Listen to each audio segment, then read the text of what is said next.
င်္ဂလာပါကျွန်တော်ကိုချမ်းပါထိုင်းစာရေးအဖတ်သင်ခန်းစာအခန်းလေးအပိုင်း30သင်ခန်းစာနေပြီးတော့ကြိုဆိုပါတယ်ဒီသင်ခန်းစာမှာတော့ဆင့်ပွားအသက်ကြီးသင်ခန်းစာပေါ်ပိုင်းမိုင်းအသက်ကြီးသင်ခန်းစာအကြောင်းကိုဆက်ပြီးတော့လေ့လာကြရမှာဖြစ်ပါတယ်အားလုံးအဆင်သင့်ဖြစ်ပြီဆိုရင်သင်ခန်းစာလေးစလိုက်ကြမယ်နော်ကျွန်တော်တို့ဆင့်ပွားအသက်ကြီးအကြောင်းလေ့လာခဲ့တာကောကိုင်အသက်ကြီးအကြောင်းလည်းပြီးသွားပြီနော်ဒေါ်ဒစ်အသက်ကြီးလည်းပြီးသွားပြီအခုတစ်ခါကတော့ပေါ်ပိုင်းမိုင်းအသက်ကြီးအကြောင်းကိုဆက်ပြီးတော့လေ့လာကြရမှာဖြစ်ပါတယ်ပေါ်ပိုင်းမိုင်းสามารถใช้อักษรต่อไปนี้สะกดได้อีกคือပေါ်ပိုင်းမိုင်းအတန်ထွက်ရဖို့အတွက်ပေါ့နော်အသုံးပြုလို့ရတဲ့အခြားသောအသက်ကြီးတွေကတော့ပေါ်ပလာพอสำเภาพอพันฟอฟันဆိုပြီးတော့လေးလုံးရှိပါတယ်အောက်မှာကျွန်တော်တို့ပေါ်ပိုင်းမိုင်းအပါအဝင်နောက်ထပ်ဆင့်ပွားအသက်ကြီးလေးလုံးနဲ့အတူဥပမာစာလုံးလေးတွေကိုလေ့လာကြည့်ကြမယ်ပထမဆုံးစာလုံးကတော့စောဤဘော10ပေါ်ပိုင်းမိုင်းကိုအသုံးပြုပြီးတော့ရေးထားပါတယ်စောဤဘော10စောဤဘော10ပါဇက်ပေးရမယ်နော်10အဓိပ္ပာယ်က30လို့အဓိပ္ပာယ်ရတယ်ဒါကတော့ထိုင်းစကားလုံးစစ်ပဲဖြစ်ပါတယ်ဗျစောဤဘော10ဒုတိယတစ်လုံးကတော့ပေါ်ပလာဆင့်ပွားအသက်ကြီးကိုအသုံးပြုပြီးတော့ရေးထားပါတယ်ဘောအာပေါ်ဘာဘောအာပေါ်ဘာဘာပါဇက်ပေးရပါတယ်ဘာမကောင်းမှုလို့အဓိပ္ပာယ်ရပါတယ်ပါဠိစကားပါပဆိုတဲ့စကားလာပါတယ်ပါပကနေပြီးတော့ထိုင်းလိုရေးလိုက်တဲ့အခါမှာတော့အရင်တော့ကပါပအဲကနေပါပနောက်ဆုံးတော့ထိုင်းစာလုံးပေါင်းစနစ်အရာနောက်ကပေါ်ပလာကိုအသက်ကြီးအနေနဲ့မှတ်လိုက်တဲ့အခါမှာပေါ်အာပေါ်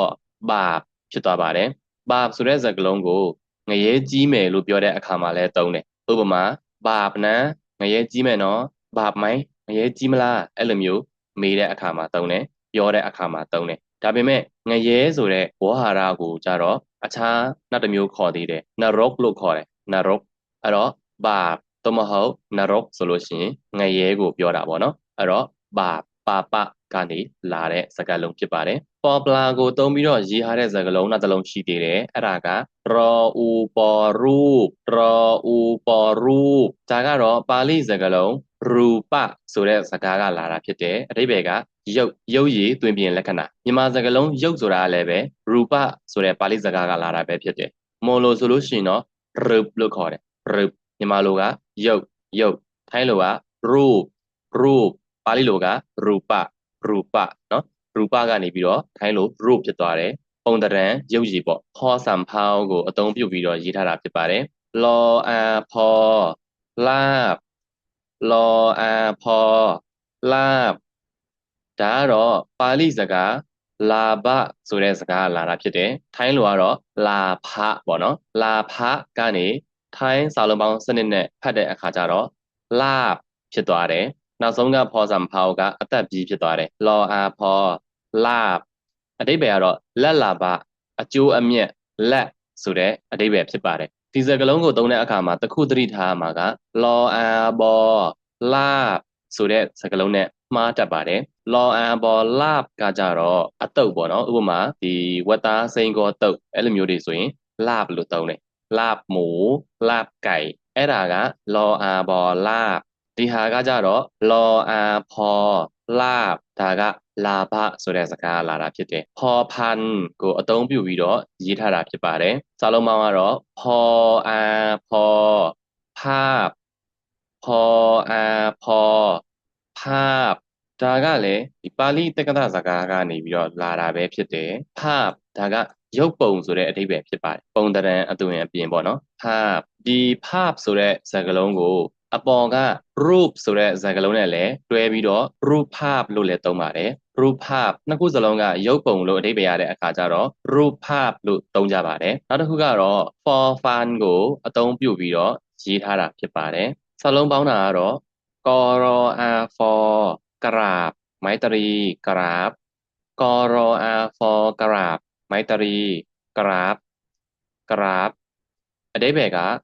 အင်္ဂလိပ်စကားလုံး graph graph ကနေပြီးတော့လာတာဖြစ်တယ်ဒါကတော့မြန်မာလိုဆိုလို့ရှိရင် graph လို့ခေါ်တယ်စရင်းအင်းတွေကိုဖော်ပြတဲ့အခါမှာသုံးတဲ့ဇယားပုံစံဖြစ်ပါတယ် graph လို့ခေါ်တယ်ပေါ့နော်ဒါကတော့အင်္ဂလိပ်စကားလုံး graph graph ကနေပြီးတော့ဓာတ်ရိုက်ယူသုံးထားတဲ့မွေးစားစကားလုံးဖြစ်တယ်ထိုင်းအခရာကိုသုံးပြီးတော့ထိုင်းအတန်ထွက်စနစ်နဲ့ရေးလိုက်တဲ့အခါမှာ graph graph ဖြစ်သွားတယ် for graph မိုက်တရီ graph နောက်ဆုံးက for က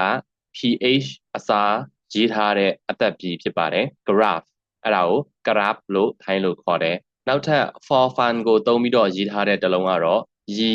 ราฟဖြစ်ပါတယ်ยออียีรออา for ราบยีราฟ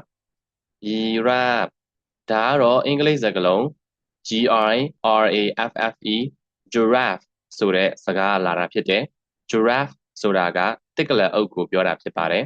တစ်ကလအုပ်ကိုထိုင်းလူမျိုးတီးသန့်နာမည်မသုံးဘဲနဲ့ giraffe ဆိုတဲ့အင်္ဂလိပ်နာမည်ကိုပဲยีราฟဆိုပြီးတော့အသုံးပြုထားတာဖြစ်ပါတယ်ဒီမှာဘ ഹു ဒတအနေနဲ့ထည့်ပြီးတော့ရှင်းပြချင်တာကထိုင်းမှာပေါ့နော်ရီဆွဲအခရာအတန်မရှိတော့အင်္ဂလိပ်လိုက giraffe လို့ခေါ်ပေမဲ့ထိုင်းလိုက giraffe လို့ခေါ်တယ် G အစား Y လို့သုံးတယ်နောက်ပြီးတော့ဥပမာ jam jam jam J အတန်လည်းမရှိဘူးသူက jam jam ဂျိုဘူးဆိုရင် yam yam လို့အတန်ထွက်တယ်ပြီးတော့ technology မြန်မာအတန်နဲ့ဆိုရင် technology အင်္ဂလိပ်အတန်နဲ့က technology အဲ့ဒီမှာဆိုရင်လည်း G နဲ့အဆုံးသတ်တယ်အဲ့လို G နဲ့အဆုံးသတ်ရင်ထိုင်းတယ်ဘယ်လိုပြောလဲဆိုတော့ technology technology ရီဆိုတဲ့အတန်နဲ့အဆုံးသတ်ကြတယ်ဒါကြောင့်ထိုင်းလိုမျိုးအတန်ထွက်ရေးထားတယ်ဆိုရင်ကျွန်တော်တို့က J အတန်အစား G အတန်အစားရော်ရခရက်အတန်ကိုအများဆုံးတွေ့ရမှာဖြစ်ပါတယ်ဟုတ်ကဲ့ဒီနေ့မျှဝေသွားတာကတော့ပေါ်ပိုင်မိုင်းစင့်ပွားအသက်ပြည်တွေဖြစ်တဲ့ popular for some pow for fun for fun အသက်ပြည်တွေကိုသုံးပြီးတော့စာလုံးပေါင်းထားတဲ့ထိုင်းစလုံးများအကြောင်းကိုလေ့လာသွားကြတာဖြစ်ပါတယ်နောက်ထပ်သင်ခန်းစာအသစ်မှာပြန်ပြီးတော့ဆုံကြမယ်အားလုံးပဲအဆင်ပြေကြပါစေကျေးဇူးတင်ပါတယ်ဗျ